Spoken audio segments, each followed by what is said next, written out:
ఏదైనా cinema censor అయిందంటే చాలు ఆ సెన్సార్ బోర్డు వాళ్ళేదో రివ్యూ రాసిచ్చేసినట్టు సెన్సార్ రిపోర్ట్లంటూ మీడియాలో తెగ కథనాలు వచ్చేస్తుంటాయి. కొన్నిసార్లు సినిమా బాలేదని, కొన్నిసార్లు బాగుందంటూ నిజంగా సినిమా చూసినట్టే రాస్తుంటారు.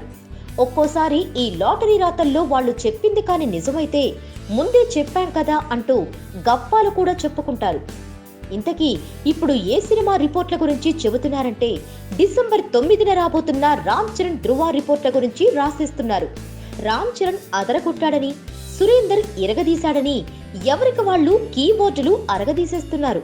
అయితే ఈ రిపోర్టుల్లో నిజమెంత అనేది తేల్చడం చాలా కష్టం. నిజానికి సెన్సార్ బోర్డు సభ్యులెవరూ కూడా ఏ సినిమా గురించి బయట మాట్లాడరు.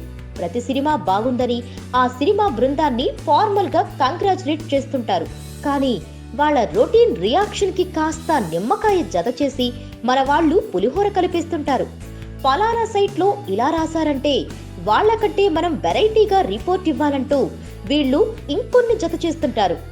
అలా టోటల్ గా ఎప్పుడు సినిమా ఎలా ఉందనేది కాకుండా వీళ్ళ ఊహలకి అనుగుణంగా మాత్రమే చలామణి అవుతుంది. ఇప్పుడు ధృవ గురించి చెప్పేవి కూడా ఇలాంటి కల్పిత కథనాలే అని ప్రత్యేకించి చెప్పాల్సిన పనే ఉంది.